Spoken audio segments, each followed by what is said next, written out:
Shalom, kita bersyukur buat kesempatan pada hari ini. Kita akan bersama-sama untuk merenungkan kebenaran firman Tuhan. Dan selamat datang saya ucapkan kepada mereka yang baru bergabung bersama di channel ini. Kiranya kita semakin diteguhkan di dalam tangan Tuhan. Baik, sebelum kita mendengarkan firman Tuhan, mari kita berdoa. Saya membawa kita berdoa. Kita satu dalam doa. Terima kasih Tuhan, kami datang kepadamu pada saat ini. Kami ingin belajar kebenaran firman Tuhan. Kami datang menyerahkan hati dan pikiran kami.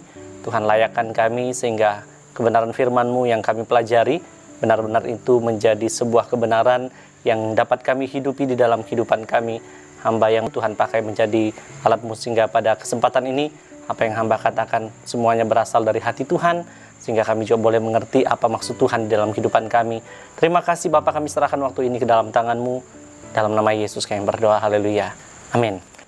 Mari bersama-sama kita membuka kebenaran firman Tuhan yang menjadi dasar renungan kita pada kesempatan ini di dalam Injil Matius pasal 6. Kita buka firman Tuhan, Injil Matius pasal 6, Injil Matius pasal 6 ayat yang ke-25 ya. Sebenarnya bisa sampai ayat yang ke-33, tapi saya ingin baca ayat yang ke-25 saja.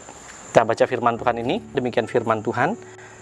Karena itu aku berkata kepadamu, janganlah khawatir akan hidupmu, akan apa yang hendak kamu makan atau minum, dan jangan khawatir pula akan tubuhmu, akan apa yang hendak kamu pakai. Bukankah hidup itu lebih penting daripada makanan, dan tubuh itu lebih penting daripada pakaian? Puji Tuhan untuk kebenaran firman Tuhan. Kita melihat bahwa kebenaran firman Tuhan dalam Injil Matius dari pasal 5 sampai pasal yang ke-7 ini bicara tentang khotbah Tuhan Yesus di bukit pada waktu Tuhan Yesus bersama-sama dengan para murid. Nah, yang menarik adalah Tuhan Yesus bicara tentang hal kekhawatiran. Dan itu yang menjadi tema kita pada saat ini, tentang kekhawatiran. Tuhan Yesus menyadari bahwa setiap manusia pasti alami yang namanya kekhawatiran. Siapapun dia, tidak pandang orang itu tua, muda, kaya, miskin. Dia pasti khawatir. Sehat atau sakit sama saja khawatir. Nah, kalau kita melihat dari kebenaran firman Tuhan ini, Tuhan Yesus sudah mengetahui bahwa manusia ini penuh dengan kekhawatiran. Persoalan yang terjadi adalah kekhawatiran ini yang terkadang lebih dominan dalam menjalani hidup ini bersama dengan Tuhan. Padahal seharusnya penyerahan hidup sepenuhnya kepada Tuhan, itu yang harus kita lakukan dalam hidup kita. Kekhawatiran pada dasarnya adalah masalah kontrol. Berusaha kita mengontrol segala sesuatu. Berusaha kita untuk mengendalikan hal-hal yang sebenarnya tidak mampu kita kendalikan. Contoh, kita mau mengendalikan ekonomi Indonesia yang pada saat ini sedang alami yang namanya krisis dan sebagainya. Kita coba mengontrol anak-anak kita. Padahal Tuhan sudah punya rencana dalam hidup mereka. Kita berusaha untuk mengontrol mereka. Demikian juga tentang masalah masa depan. Kita coba mengontrol masa depan kita. Sehingga kita katakan bahwa ini bicara masalah kontrol tentang kekhawatiran. Lalu kita coba mengontrol masalah dengan virus corona. Kita berusaha untuk perjuangkan mengontrol segala sesuatu. Padahal realita bicara bahwa kita tidak bisa mengontrol segala sesuatu. Nah, dari kebenaran firman Tuhan ini bicara tentang kekhawatiran. Kenapa Tuhan Yesus menjelaskan tentang kekhawatiran? Karena Tuhan Yesus mau ajarkan begini, bahwa kekhawatiran itu tidak akan menyelesaikan segala sesuatu. Kekhawatiranmu tidak akan menyelesaikan segala sesuatu. Kamu bisa khawatir tentang masa depanmu, kamu bisa khawatir tentang masalah yang terjadi saat ini, tentang virus corona, kamu bisa khawatir tentang masalah-masalah yang terjadi. Tetapi kalau kita melihat dari kebenaran firman Tuhan ini, saya mau bawa kita belajar latar belakang firman Tuhan ini, bukan masalah khawatir tentang virus corona pada saat ini yang Tuhan Yesus bicarakan, tidak. Ini masalah kekhawatiran tentang kehidupan, ya, dengan masalah-masalah yang terjadi. Latar belakangnya memang berbeda. Yang menjadi pertanyaannya adalah, apa alasan Tuhan Yesus agar tidak perlu khawatir dalam hidup ini? Alasan Tuhan Yesus agar tidak khawatir dalam hidup ini yang pertama itu bicara tentang kekhawatiran tidak masuk akal. Artinya bahwa dalam ayat yang ke-25 ini bicara bahwa semua sifatnya di dunia ini hanya sementara. Makanya saya mau katakan Kekhawatiran itu tidak masuk akal. Kekhawatiran kita akan sesuatu tidak dapat mengubah hal yang kita khawatirkan. Contoh, kita khawatir tentang masa depan anak-anak kita. Kita khawatir tentang masa depan kita. Bisakah kita mengubahnya? Kita tidak bisa mengubahnya. Tetapi Tuhan yang bisa melakukannya. Makanya Tuhan ingin jelaskan bahwa kamu tidak bisa mengontrol segala sesuatu, tetapi Tuhan, segalanya ada dalam tangan Tuhan. Amin. Segalanya ada dalam kendali Tuhan. Segalanya ada dalam kontrol Tuhan. Bahwa kekhawatiran itu sebenarnya hal yang tidak masuk akal. Karena kita khawatir, memang secara manusia kita khawatir. Tetapi coba bayangkan, kamu khawatir. Itu sebenarnya seperti kamu hanya berperasaan saja. Tetapi realita tidak berbicara seperti itu. Kamu khawatir tentang masa depan, kamu khawatir tentang semua yang kamu alami. Tapi realita bicara bahwa kekhawatiranmu ternyata tidak ada faedahnya. Tidak masuk akal. Makanya Tuhan katakan jangan khawatir. Lalu bicara yang kedua ini tentang kekhawatiran itu tidak wajar, ya. Memang tidak masuk akal, lalu ini juga tidak wajar. Karena hanya satu makhluk ciptaan Tuhan yang khawatir. Siapa itu? Manusia. Ini sesuatu yang tidak wajar, kekhawatiran itu. Kenapa? Karena bicara tentang ayat firman Tuhan dijelaskan bahwa Tuhan Yesus coba ambil contoh burung-burung pipit. Dia tidak menabur dan tidak menuai, dikatakan tidak mengumpulkan bekal dalam lumbung, tapi Tuhan pelihara. Halo? Tuhan pelihara. Apalagi kita.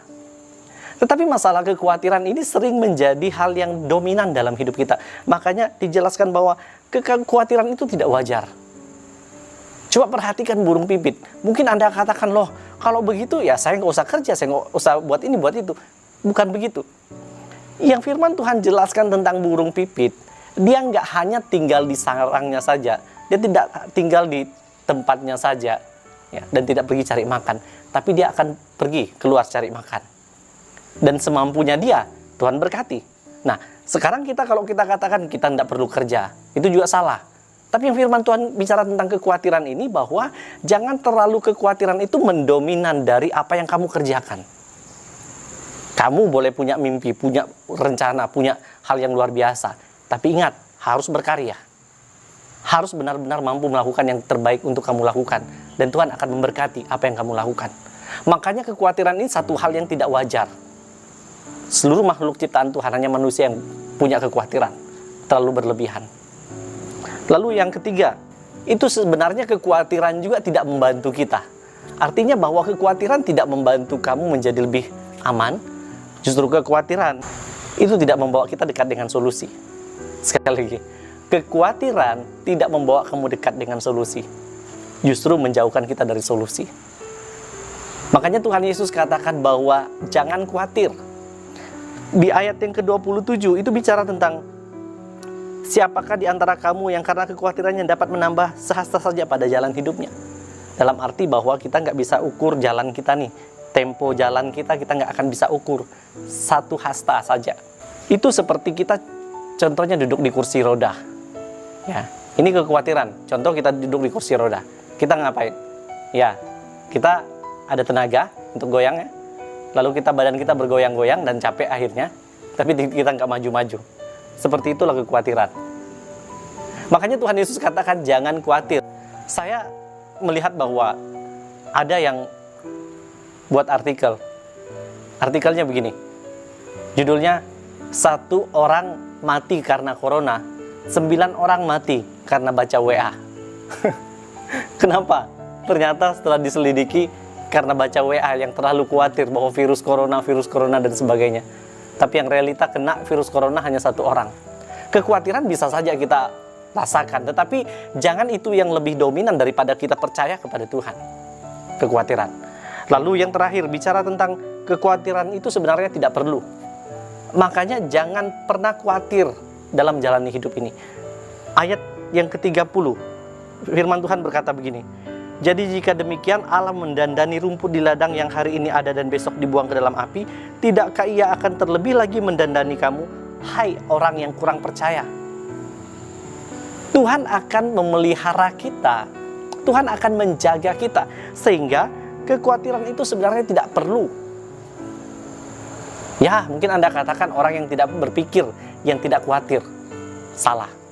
Kekhawatiran itu akan selalu ada. Tetapi kekhawatiran itu tidak perlu.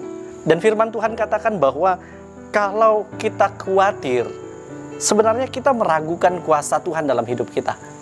Dan bicara tentang masalah kekhawatiran kita hari-hari ini terhadap virus corona, siapa yang tidak khawatir? Semua kita khawatir. Tetapi mari kita percaya kepada Tuhan bahwa kekhawatiran ini, Tuhan katakan, jangan sampai lebih dominan dari kamu beriman kepada Tuhan. Sehingga pada kesempatan ini, saya ingin menjelaskan bahwa kalau kekhawatiran, yang pertama, tidak masuk akal. Lalu yang kedua, kekhawatiran itu tidak wajar. Yang ketiga, kekhawatiran itu tidak membantu. Dan yang keempat, kekhawatiran itu tidak perlu. Jadi ngapain kita khawatir? Kalau Tuhan Yesus katakan, jangan khawatir. Jadi sebagai anak-anak Tuhan, mari kembali kita introspeksi diri kita masing-masing. Sejauh mana kita kekhawatiran kita selama ini, dalam pekerjaan, dalam keluarga kita, dalam pelayanan kita, pendidikan kita, kekhawatiran memang akan lebih banyak membuat kita merasa tidak nyaman. Tapi ingatlah bahwa waktu kamu percaya kepada Tuhan, beriman bahwa apa yang terjadi saat ini, apa yang terjadi di dunia saat ini, Tuhan tidak tinggal diam. Dan Dia akan turut campur tangan untuk menolong dan memberkati kita. Oleh sebab itu, terus berharap kepada Tuhan, terus percaya kepada Tuhan. Karena kuasa Tuhan pasti akan dinyatakan dalam kehidupan kita. Demikian kebenaran firman Tuhan yang saya bawa kita renungkan bersama. Tuhan memberkati. Kita berdoa. Tuhan, terima kasih, kami bersyukur karena kami boleh belajar kebenaran firman Tuhan yang mengajarkan kami agar kami tidak perlu khawatir dalam menjalani hidup ini. Kami tahu ada begitu banyak hal yang membuat kami khawatir, tapi terima kasih buat firman Tuhan yang mengajarkan kami bahwa kami tidak perlu khawatir sebagai anak-anak Tuhan karena kami percaya ada Tuhan yang akan menolong kami, yang akan memberkati kami, yang akan memampukan kami untuk menjalani kehidupan ini. Biarlah kebenaran firman-Mu dapat menjadi rema di dalam kehidupan kami, dapat kami praktekkan dalam kehidupan ini. Terima kasih Tuhan, di dalam nama Yesus kami berdoa. Amin. Demikian kebenaran firman Tuhan, dan untuk teman-teman yang sudah nonton video ini, jangan lupa komen, like, dan subscribe untuk mendukung channel ini. Terima kasih banyak. Tuhan Yesus memberkati. Shalom.